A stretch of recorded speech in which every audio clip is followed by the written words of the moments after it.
एक होता है चिंता। चिंता हमको सबको पता है ना, चिंता हो रही है ना, और किसी भी चीज की चिंता हो सकती है। लिमिट क्या है चिंता करने की? अगर कोई चिंता करना चाहे तो अनलिमिटेड है, ठीक है, करते रहो चिंता, पूरी जिंदगी चिंता करते रहो। दूसरा क्या है? चिंतन। चिंतन, चिंतन बोला जाए तो सॉल्यूशन ओरिएंटेड थिंकिंग या फिर thinking related to understanding something deeply, that is चिंतन। क्लियर हो रहा है ना? इन दोनों में फर्क समझ आ रहा है? सॉल्यूशन ओरिएंटेड थिंकिंग क्या है और अंडरस्टैंडिंग क्या है? क्योंकि जरूरी नहीं है हर चीज का सॉल्यूशन हो, तो वहां पे अंडरस्टैंडिंग काम आती है। जैसे बिल्ली चूहे को क्यों खाती है, तो इसका कोई सॉल्यूशन नहीं है। एक है सॉल्यूशन ओरिएंटेड थिंकिंग कि मैं यहां पर फंस गया हूं, अब यहां से कैसे निकलूं। फैमिली में मान लो पैसे की प्रॉब्लम है, तो आप सोच रहे हो बैठ करके कि ये सॉल्यूशन कैसे निकलेगा, मुझे इतना पैसा चाहिए ही चाहिए, तो ये क्या है? हाँ, चिंतन हो गया, ठीक है। लेकिन बैठ करके सिर्फ परेशान हो रहे हो, मेरे पास में पैसा नहीं है, क्या होगा, मैं तो लुट गया, मैं तो बर्बाद हो गया, अब मैं क्या करूंगा, अब हम कहां जाएंगे, हमारा घर बिक जाएगा, हमारी गाड़ी बिक जाएगी। ये सब क्या है? चिंता है। चिंतन क्या है? घर बिक जाएगा। देखो सॉल्यूशन मैं बता देता हूँ, एक आइडिया बता देता हूँ। चिंतन क्या है? घर बिक जाएगा, कोई बात नहीं, बिक जाएगा, दूसरा घर आ जाएगा, छोटा ले लेंगे थोड़ा सा और क्या हो जाएगा, बाकी का जो पैसा आएगा उसको उठा के बैंक में एफडी करा देंगे, एटलीस्ट एक टेंशन हटी। और फिर मैं दिमाग लगाऊंगा कि अब आगे दोबारा से कैसे क्या करना है। खत्म, चिंता खत्म। बट अगर आप चिंता करते रहो तो बढ़ते दम तक करते रहो, कोई लिमिट ही नहीं है। मैं एक एग्जांपल देता हूं चिंता और चिंतन में, so that you are absolutely clear कि चिंता क्या है, चिंतन क्या है। देखो आप घर पे हो, आपके पेरेंट्स कहीं गए हुए हैं मान लो, क्योंकि बचपन में ऐसा मेरे साथ में बहुत हुआ है, तो मैं रिलेट कर सकता हूँ, सोच सकता हूँ कि हाँ आपके साथ भी ऐसा होता होगा, आई एम 100% श्योर।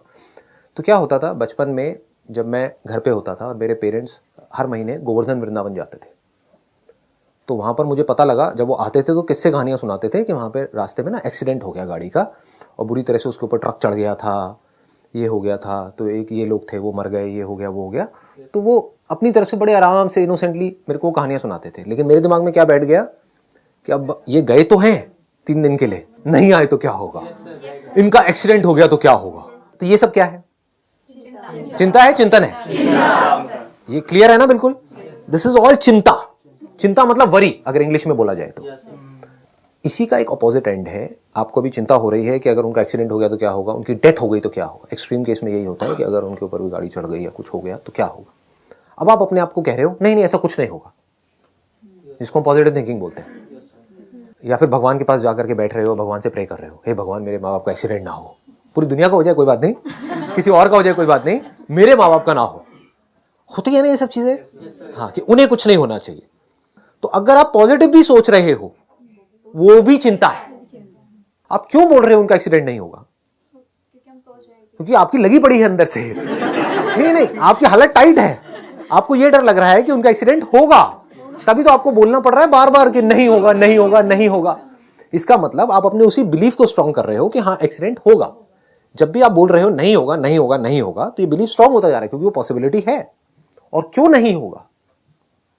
अगर एक्चुअल में मैं चिंता से आपको चिंतन की तरफ ले जा रहा हूं, अगर इसको समझ पाओ तो क्या बोलना है अपने आप को, क्यों नहीं होगा, हो सकता है। मतलब डर लगता है ना ये सब सुनने में, हाँ, और जैसे ही डर लगता है हम क्या करते हैं, हम पॉजिटिव थिंकिंग का सहारा लेते हैं या अपने किसी ना किसी बिलीफ को पकड़ लेते हैं कि नहीं नहीं नहीं होगा, चलो हुआ भी तो थोड़ी बहुत चोट लगेगी, ज्यादा नहीं लगेगी, वो ठीक ठाक आ जाएंगे घर पे, नहीं कुछ नहीं, अभी एक दिन की तो बात रह गई है। ऐसे ऐसे थॉट्स माइंड में चल रहे होते हैं। चल अभी फोन पे बात करके देख ली, हाँ सब ठीक है ना, हाँ सब ठीक है, मेरे को वैसे डर लग रहा था, रात को नींद नहीं आ रही थी, घबराहट हो रही थी, रात के टाइम आप ड्राइव कर रहे हो, सब ठीक तो है ना, अभी मैंने न्यूज में देखा वहां पर ये हो गया वो हो गया, व्हाटएवर। समझ गए? ये सब क्या है? चिंता है। अब चाहे पॉजिटिवली चिंता कर रहे हो चाहे नेगेटिवली चिंता कर रहे हो, दोनों ही चिंता है। पॉजिटिव जिसको आप पॉजिटिव बोल रहे हो वो भी नेगेटिव को ही स्ट्रांग कर रहा है, आपके डर को और बढ़ाता चला जा रहा है। चिंतन क्या है इस केस में? यहां तक बहुत कम लोग जाते हैं, लेकिन अगर आप यहां पर जा पाओ, थोड़ी सी हिम्मत चाहिए, करेज चाहिए यहां पर, यहां जाने के लिए। जो डरे हुए लोग हैं वो यहां नहीं जा पाएंगे। डरे हुए लोग क्या करेंगे, वो सहारा लेंगे कि डर लग रहा है, ऐसी चिंता माइंड में चल रही है, क्या करो, फटाफट से मोबाइल में संदीप माहेश्वरी टाइप करो, यूट्यूब के ऊपर सेशन देखो, सारा डर गायब, अब सब सही हो गया है, अब कुछ नहीं हो सकता मेरे पेरेंट्स को। समझ गए? एनर्जी आ गई ना अंदर से, एकदम से ध्यान को डाइवर्ट कर दिया, या उठा करके किसी से बात करने लग जाओ, हाँ, या कोई मूवी देखने लग जाओ, टीवी चैनल देखने लग जाओ, और टीवी में एकदम से आपने देखा एक एक्सीडेंट की खबर आई, मतलब ये क्या है, नहीं मतलब समझ, एकदम याद आ गया, मतलब वो याद गई नहीं है, वो जो चिंता है उसका आपने सॉल्यूशन नहीं निकाला है, ना उसको समझा है, बस उससे भाग रहे हो, you just running away from it. और जितना भाग रहे हो वो उतना ही आपको डरा रहा है। देखो उसका जो रूट कॉज है चिंता का वो क्या है? Fear of death. अब चिंतन बताता हूं क्या है, अगर यहां तक आप जा पाओ तो। What is death? डेथ क्या है? मतलब हमने पहले ही इमेजिन किया हुआ है, अपना एक बिलीव बनाया हुआ है, डेथ मतलब ये, उसकी वजह से हम डर रहे हैं। हो सकता है वो झूठ हो, क्या उसको हम क्वेश्चन करते हैं? कभी भी नहीं करते। किसी ने अपना बिलीव बनाया हुआ है कि भूत है, तो वो इसको क्वेश्चन नहीं कर रहा है कि भूत है या नहीं है, वो या तो बोल देगा भूत नहीं है, नहीं वो कह रहे हैं, मेरे जो बड़े हैं वो कहते हैं भूत वूत कुछ नहीं होते, तो आप क्या कहोगे? इमीडिएटली कहोगे नहीं नहीं भूत वूत कुछ नहीं होते। उधर से कोई आएगा, नहीं मैंने भूत को देखा है, मैं उस गांव में गया था, वहां पर एक चुड़ैल मेरे पीछे पड़ गई थी, तो अब आप कहोगे हाँ भूत होते हैं। अब आप कंफ्यूज हो। एक कंफ्यूज स्टेट ऑफ माइंड में चिंता होती है, क्लियर स्टेट ऑफ माइंड में चिंतन होता है। जहां पर कंफ्यूजन है वहां पर ही तो चिंता है, ये या वो, हो गया तो क्या होगा, नहीं हुआ तो क्या होगा। बट आपको क्लियर हो जाए कि हो या ना हो, this is what death is and I am okay with it. मान लो अगर वहां तक आप पहुंच पाओ तो, समझ पाओ तो, वो बहुत मुश्किल नहीं है, बट ये इंक्वायरी करने का करेज हमारे अंदर होना चाहिए, because you don't have a solution for it. तो यहां पर क्या काम आ सकता है? सिर्फ understanding. There is no solution for death, there is solution for a disease. बीमारी है तो आप उसका इलाज ढूंढ सकते हो, डेथ का क्या इलाज है? डेथ तो होनी ही होनी है। दुनिया का सबसे बड़ा सच क्या है? डेथ। तो इसको अगर हम नहीं समझते तो हम डेथ से डरेंगे या नहीं डरेंगे? डरेंगे।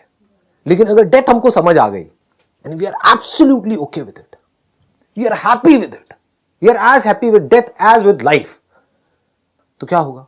अब यहां पर चिंता की कोई गुंजाइश है? चिंता हो सकती है? हो ही नहीं सकती, इम्पॉसिबल।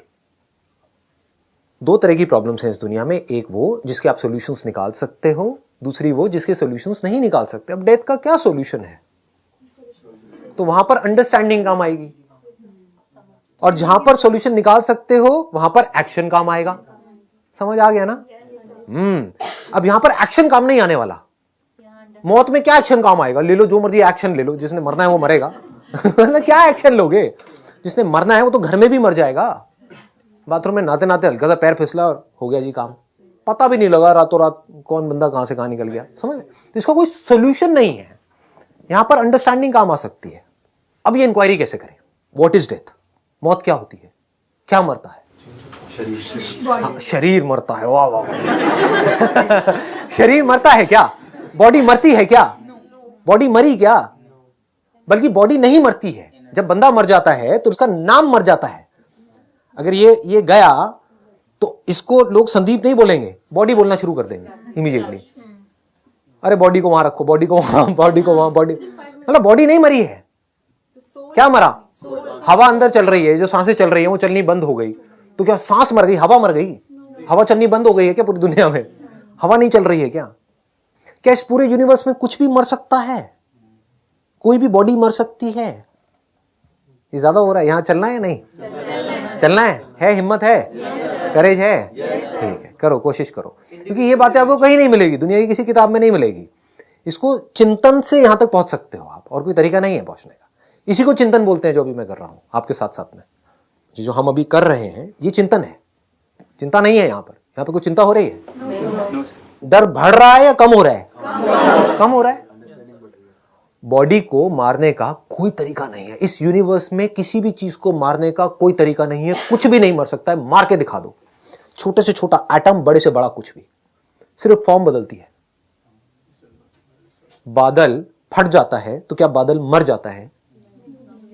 लेकिन मर गया, बादल तो है ही नहीं, दिख नहीं रहा है बादल। सर वो रेन में कन्वर्ट हो गया, ट्रांसफॉर्म। तो क्या बादल मरा या नहीं मरा? नहीं। तो क्या मरा? कुछ भी नहीं मरा। एक बर्फ है, वो पिघलनी शुरू हो गई और फिर आपने 10 मिनट बाद आकर के देखा वहां पर बर्फ नहीं है, क्या लगेगा? अगर ध्यान से नहीं देखोगे तो, चिंतन से नहीं देखोगे तो, चिंता से देखो, अरे मेरी बर्फ मर गई। बड़े प्यार से मैंने बर्फ बनाई थी। मान लो आपने एक खांचा बनाया था, उसके अंदर एक मुंह था, एक हाथ था, ऐसे था, मतलब बर्फ का पुतला था, है ना, और उस पुतले को आपने एक नाम दिया हुआ था। कि सपोजिंगली कोई लड़का है, यहाँ कितने बैचलर्स हैं? तो अब इन्होंने क्या किया, इन्होंने अपनी एक इमेजिनेशन बनाई कि हाँ ठीक है, मेरे को कोई लड़की तो मिलने वाली है नहीं, तो अब मैं क्या करता हूँ, एक बर्फ की लड़की बनाता उसका एक नाम रख दिया और उसको बड़े प्यार से रोज फ्रिज में देख रहे जाकर के, मेरी गर्लफ्रेंड है, ये मुझे कभी नहीं छोड़ेगी। लेकिन गलती से एक दिन उसकी माँ ने उसको ट्रे को उठा करके बाहर रख दिया और फिर उसने फ्रिज में देखा, उसको वहां पे नहीं दिखी अपनी गर्लफ्रेंड, अपना प्यार उसको वहां पर नजर नहीं आया। फिर उसने बाहर देखा तो वहां पर भी उसको नजर नहीं आया। अब वो घबरा रहा है, मेरी गर्लफ्रेंड मर गई जिसको मैंने 5 साल से पाला है फ्रिज के अंदर, अब मैं किसको देखूंगा, अब मैं क्या करूंगा। वहां देखा तो वहां सिर्फ पानी है, बर्फ है ही नहीं, वो पुतला कहीं है ही नहीं। तो क्या वो मर गई? वो गर्लफ्रेंड मर गई, बर्फ की गर्लफ्रेंड मर गई? कहाँ है वो? पानी थी। उसकी गर्लफ्रेंड बनने से पहले, वो पुतला बनने से पहले वो क्या थी? पानी थी। तो जब वो बर्फ बन गई तो क्या वो पैदा हो गई? क्या पैदा हो गई? सिर्फ माइंड में उसको, वो जो बर्फ की गर्लफ्रेंड थी उसको पैदा किसने किया? हमने, मतलब किसने? उस बैचलर ने जो अकेला भटक रहा था, उसी ने पैदा किया ना। मतलब कि वो जो पानी थी, उस पानी को बर्फ की गर्लफ्रेंड कौन बोल रहा है? क्या बर्फ खुद बोल रही है? तो कौन बोल रहा है? वो बैचलर बोल रहा है, मतलब कि हम बोल रहे हैं, यानी कि मैं बोल रहा हूं। तो मैंने पैदा किया, कहां पैदा किया? अपनी ब्रेन में पैदा किया। इसमें कोई डाउट तो नहीं है? हाँ, मैं चाहता तो उसी टाइम पे भी उसको देख करके बोल सकता था कि हाँ ये कोई मेरी गर्लफ्रेंड नहीं है, मेरे फ्रिज में, इसका मतलब ये नहीं है कि मेरी गर्लफ्रेंड है, ये पानी है। समझ गए? ये बोलना कोई मुश्किल था क्या? लेकिन उसने क्या बोला, वही जैसे सब बोलते हैं, क्योंकि उसके दोस्त भी बेवकूफ थे, उन्होंने भी सबने अपनी फ्रिज में अपनी अपनी गर्लफ्रेंड बनाई हुई थी, सब अकेले थे, क्या करेंगे अब बेचारे। हाँ, कोई नया ट्रेंड चला, जैसे होता नहीं, ट्रेंड चल जाता है, बकेट बाथ चल रहा है, ये चल रहा है, तो ऐसे ही है कि चल गया था आइस गर्लफ्रेंड्स, तो उसने भी अपनी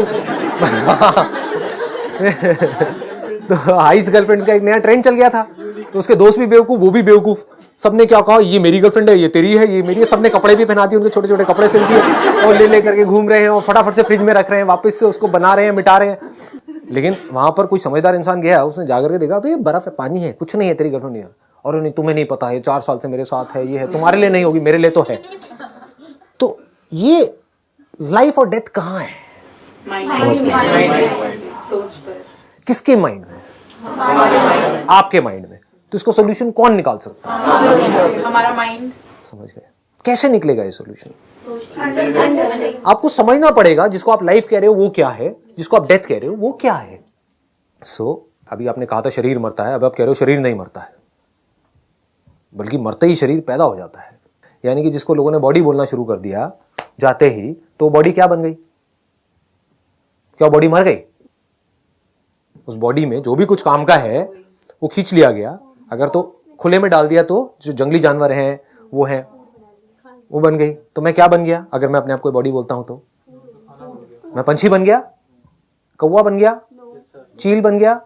क्यों नहीं बन, मतलब अगर मैं बॉडी हूं तो, अगर बॉडी तक ही रहें तो, अगर आप अभी अपने आप को जो भी सोचते हो, जो भी करते हो सुबह से रात तक, वो बॉडी समझ करके ही करते हो। नाम किसका? बॉडी का। मेल कौन? बॉडी। फीमेल कौन? बॉडी।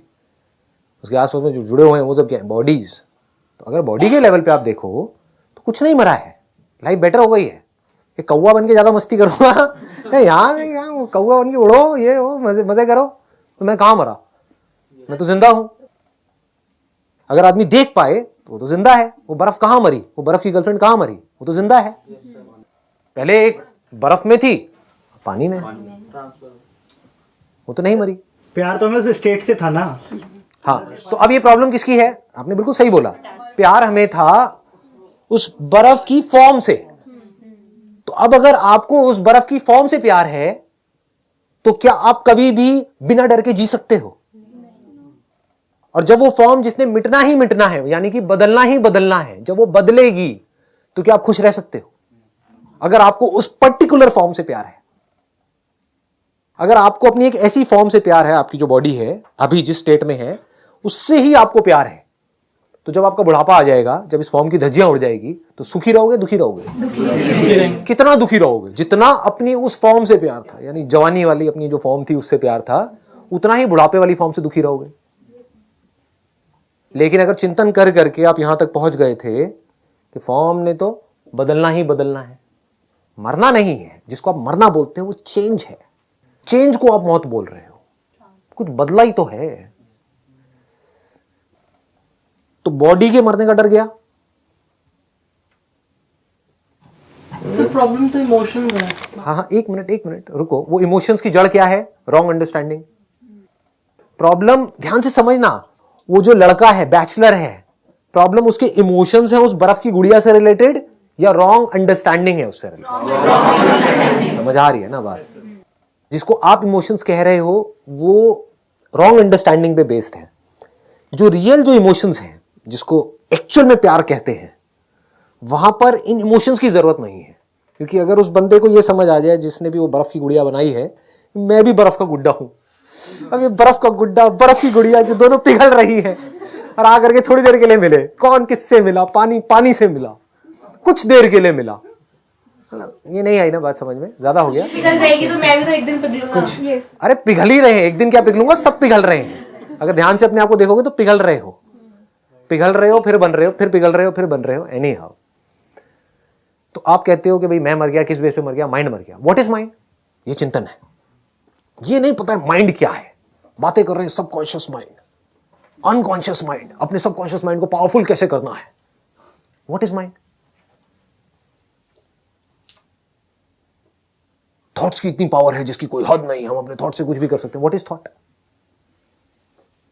What is mind?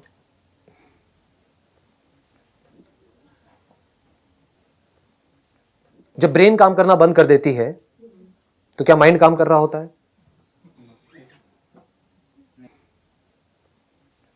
तो क्या ब्रेन माइंड है?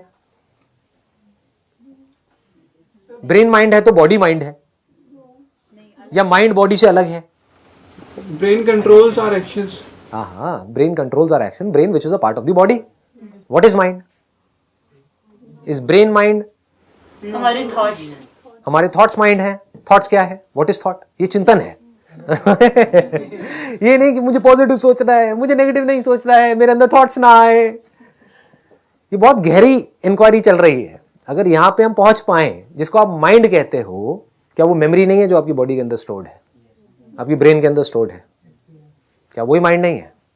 अगर मैं पूरी मेमोरी आपके अंदर से निकाल दूं तो आप माइंड किसको कहोगे? क्या उसके बिना आप सोच पाओगे? Can you think without memory? Can you speak without memory?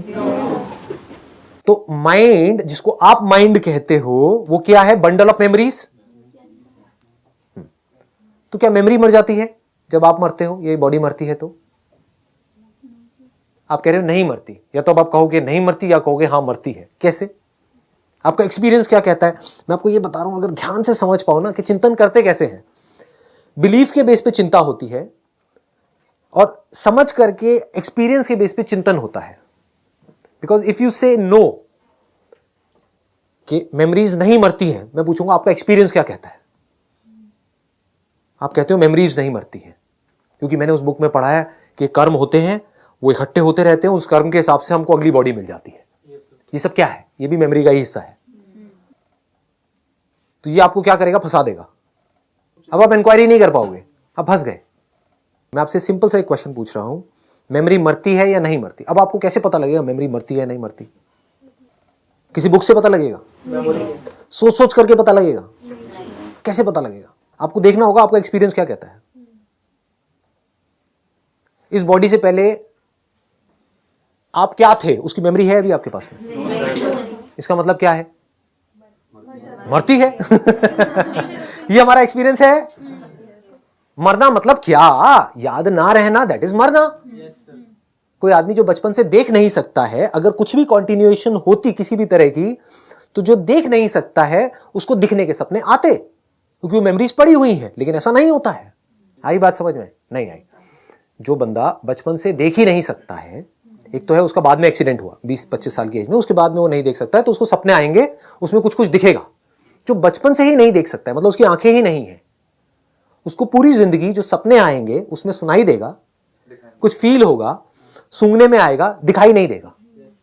इसका मतलब क्या है? कि अगर मेमोरी की कंटिन्यूएशन होती, पहले कोई बॉडी होती, वहां से कोई कंटिन्यूएशन होती, तो उसको एटलीस्ट सपने में, एक्चुअल में नहीं दिख सकता क्योंकि आंखें खराब हैं, तो आंखों के थ्रू नहीं दिख रहा है, ये इंस्ट्रूमेंट खराब है, लेकिन अंदर मेमोरी तो पड़ी हुई है, वो स्टोर्ड है, वो तो दिखता ब्रेन के अंदर, वो नहीं दिख रहा। इसका मतलब क्या है? मेमोरी की कोई कॉन्टिन्यूएशन नहीं हो रही है। तो क्या मेमोरी अभी जिंदा है या मरी हुई है? अच्छा, जिंदा कैसे है? मेमोरी क्या होती है? प्रेजेंट मोमेंट की मेमोरी होती है या पास्ट की होती है? हाँ, तो जो भी आपकी मेमोरीज हैं, जो भी अंदर स्टोर्ड है, वो एक्चुअल में जिंदा है या एक्चुअल में मरी हुई है? एक्चुअल में मरी हुई है। आपके बचपन की मेमोरी है आपकी ब्रेन के अंदर, लेकिन एक्चुअल में बचपन कहां है? आंख खोल करके देखो, अभी बचपन नजर आ रहा है किसी भी एंगल से? अंकल आंटीज बात समझ आई? एक्चुअल में क्या हो रहा है? एक्चुअल में मेमोरी जिंदा है या मुर्दा है? मुर्दा है। तो जो मुर्दा है उसके मरने का क्यों डर है आपको? वो जो मुर्दा है उसके मरने से क्यों डर लग रहा है आपको? वो तो मुर्दा ही है। अगर अभी भी आपके अंदर जितनी मेमोरीज पड़ी हुई हैं वो सब मर जाए, लेकिन आपकी लाइफ बढ़िया चलती रहे, कोई दिक्कत है क्या? जिस मोमेंट में फिर सोचते हैं उस मेमोरी के बारे में, उस मोमेंट पे वो जिंदा हो जाती है। हाँ, लेकिन हमको लगता है वो जिंदा हो गई है, एक्चुअल में जिंदा नहीं होती। अगर एक्चुअल में मैं रियलिटी की बात करूं, हमको लगता है कि वो जिंदा हो गई है। जैसे मूवी देखते हैं स्क्रीन के ऊपर, लगता है कि सब कुछ हो रहा है वहां पे, लगता है कि एक्चुअल में शाहरुख खान है वहां पे, एक्चुअल में शाहरुख खान कहीं नहीं है। स्क्रीन के ऊपर जिसको देख रहे हो तो लाइट है, तो क्या मरा? बॉडी मरी या नहीं मरी? बॉडी नहीं मरी, समझ गए? मेमोरी मरी। तो ये अच्छा हुआ बुरा हुआ? अच्छा ही हुआ, इसमें बुराई क्या है? जो पहले ही मरा हुआ था, मतलब देखा जाए तो कुछ भी नहीं हुआ। सब जिंदा है, सब अच्छा चल रहा है। नहीं, अभी क्या जिंदा है? तो फिर क्या रहा? अब आप क्या हो? क्या आप मेमोरी हो? क्या बॉडी हो? हाँ, अब आप कहोगे, या तो कोई कहेगा मैं आत्मा हूं, या कोई कहेगा मैं ये हूं, मैं वो। व्हाट इज आत्मा? समझे? अब ये हम चिंतन पे चले गए। चिंतन मतलब क्या? अंडरस्टैंडिंग के लेवल पे चिंतन का मतलब क्या? एक ऐसे लेवल पे पहुंचना जिसके ऊपर क्वेश्चन मार्क लगाया ही नहीं जा सकता है। आप खुद भी नहीं लगा सकते, दुनिया की कोई ताकत नहीं लगा सकती। तब आप कह सकते हो कि आपका चिंतन सही डायरेक्शन में जा रहा है। लगाओ इस पे क्वेश्चन मार्क, की बॉडी नहीं मरती। लगाओ किसी में दम है तो, पूरी दुनिया में कोई साइंटिस्ट आ जाए, कोई भी आ जाए, कोई भी मशीन ऐसी नहीं है जो किसी भी एक छोटे से पार्टिकल को या बड़े से बड़े पार्टिकल को मार सके, उसकी फॉर्म को बदल सकती है। जला दो उसको, उसकी फॉर्म बदल जाएगी, पिघल जाएगी, वो चीज किसी और फॉर्म में चली जाएगी, फिर कुछ और बन जाएगी। पानी को उबाल दोगे तो ऊपर चला जाएगा, फिर नीचे आ जाएगा, जैसी कंडीशंस चेंज होंगी। तो अकॉर्डिंग टू कंडीशंस फॉर्म्स बदलती रहती हैं। If you can ask the right kind of questions, क्या मरता है, क्या नहीं मरता है, मैं मरता हूं या मैं नहीं मरता हूं, मैं कौन हूं, अगर ये क्वेश्चन घुस पाए अंदर तो who am I? This is the essence of spirituality. बस इससे ऊपर और कुछ नहीं है। तो आप यहां पर आए हो तो मैं आपको बस ये कह सकता हूं, अगर ये क्वेश्चन सुन लिया है, इसको पकड़ करके रखो मरते दम तक। हु एम आई? ये आपके सारे सवालों का जवाब है।